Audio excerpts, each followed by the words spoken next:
Hello and welcome to the 49ers First and 10 podcast.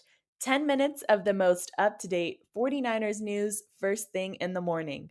I'm your host, Brianna McDonald, and I'm joined by 49ers team reporter, Lindsay Polares. So the 49ers dominated on Thanksgiving night, defeating the Seahawks 31-13 in Seattle, giving them the opportunity to feast right on the 50-yard line, eating turkey legs and all sorts of Thanksgiving sides after the game. Lindsay, what did you think of all the festivities that surrounded this contest, and how does a big stage like a Thanksgiving night game give this team a moment to shine?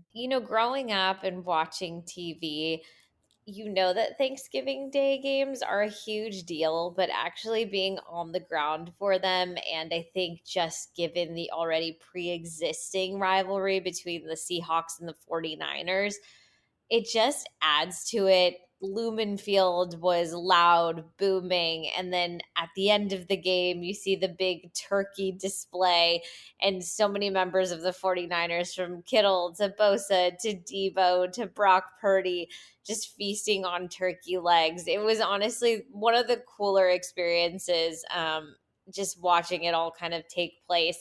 I didn't get to watch the whole turkey feast because I actually had to run in for press conferences, but seeing the TV copy was great. And I loved the whole running into the tunnel by George Kittle with the entire plate of turkey.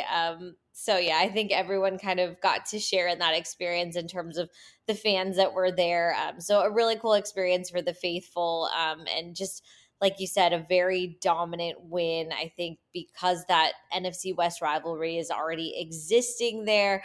And then the last time the 49ers and the Seahawks played was back in 2014, and it was a loss on the Niners side. It was redemption for that. So just so many things kind of all coming into play for the holiday. Let's take it back to the opening drive of the game. Deebo Samuel brought it straight to the end zone to get the game started. Over the past few seasons, the team has been proud of how they've played second half football, but how important is getting on the board early in the contest for the 49ers? I think just given the fact that there's such a big rivalry with the Seattle Seahawks, and the 49ers certainly never take anyone lightly, but hold the Seahawks in such high respect, especially with Pete Carroll being being the play caller over there, and just the talent that they have. Establishing that opening drive touchdown is so important to make sure that you're not playing from behind later on. Obviously, the 49ers also have proven that they're great when their backs are against the wall, but it's better to always be out in front early. And that's exactly what they did. And it's what we've seen a lot of this season from the 49ers. So hope to see more opening drive touchdowns coming in this second half of the season. Definitely. And a lot of the scores from the first half could be credited to the valuable field position they were at. So, how influential was San Francisco's special teams unit last night, especially paired up with the defense forcing a series of three and outs? Yeah, I think the importance of special teams should never be understated. And the 49ers certainly always have a reliable punter in Mitch Wisnowski. So he backs up teams as far as he can. And then obviously too, I think the special teams made a lot of big plays in terms of, we saw Darrell Luter Jr. see his first game action yesterday, who's primarily a special teams guy. And he made a really big tackle on Seattle's really long kick return early in that first quarter that very well could have gone all the way back for a touchdown. So that was a really big play by him to stop that. And then also special teams actually generated a turnover. It was the second one of the night, and it came late in that second quarter. It was during the 49ers' third punt. DJ Dallas over on the Seahawks side muffed the punt, and then you see Charlie Warner kind of get in there, and then the ball goes loose. Wide receiver Ronnie Bell was actually the one to recover the loose ball, and they were able to take over, like you said, in that very favorable position. They were on the Seahawks 22-yard line, and then were able to turn that into 3 points off a Jake Moody field goal. And last week, we talked about how Christian McCaffrey's touchdown against the Buccaneers could be the start to a new scoring streak. And on Thursday, he stacked another game on top of it, Can we just talk about how determined he is to push into the end zone? I feel like on his second touchdown, a lot of the faithful, it came as a surprise to them. Yeah, I mean, I think you can really look at either of his touchdowns and prove that he is going to find the end zone eventually, if you give him enough time. On that first touchdown, which was just a 1 yard rush, he barrels into a Seahawks defensive lineman in order to get into the end zone. So just a fantastic play by him, just a very powerful runner you see there. But you also mentioned that second touchdown. That only came 8 minutes after his very first score.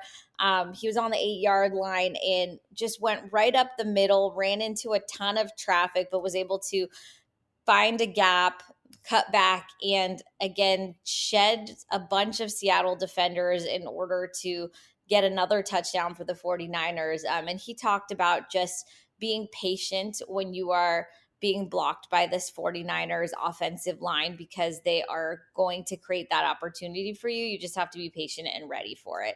And I think both really great examples of that last night. And now for the defense, let's talk about the backfield and the DB's performances.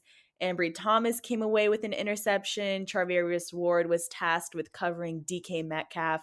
What did you think of that group's performance last night? You know, I think I just want to echo what head coach Kyle Shanahan said is that generally the defense just played lights out.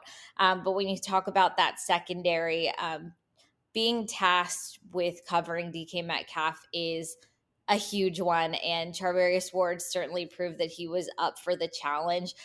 He held him to just 3 catches for 32 yards. That is Seattle's top wide receiver. So to basically take him out of the equation, such a big deal. And also, that was an assignment that was given to him fairly close to game time. So, just a great example of someone rising to the occasion. And he ended the night, I believe, with 2 pass breakups. But just in general, Seattle's passing game did not do very well last night. I think taking a look at the numbers here, no receiver was over 45 yards. So just a tremendous work by the 49ers defense. And then again, also a huge shout out to Ambry Thomas, who created that very first turnover for the 49ers of the night. Yeah, now looking up front, the D-line came away with a season high 6 sacks on the night. And on a lot of those sacks, it looked like there were multiple guys that brought down Geno Smith. What's it like to see all the pieces of that unit really come together? I mean, it's fantastic. And the on the field product is just a very, very disruptive 49ers defensive line. Tashawn Gibson actually was credited with one of those sacks. So 5 belong to the defensive line. So you saw Javon Hargrave, Nick Bosa, Eric Armstead, and Kevin Givens all get home. And they're just playing together. You're seeing them just kind of have this big boost out of the bye. I believe it's 15 sacks over the last 3 games. So just a tremendous amount of production. And you're seeing how they're really helping the 49ers put away teams and helping limit the Seahawks to just 13 points last night. And the 49ers are feeling good entering this weekend with already a win under their belts. But what did head coach Kyle Shanahan have to say about any injuries that came from this game? Yeah, unfortunately, on the injury front, it seems that there might be an unfortunate update coming regarding safety George Odom. He got injured on a special teams play.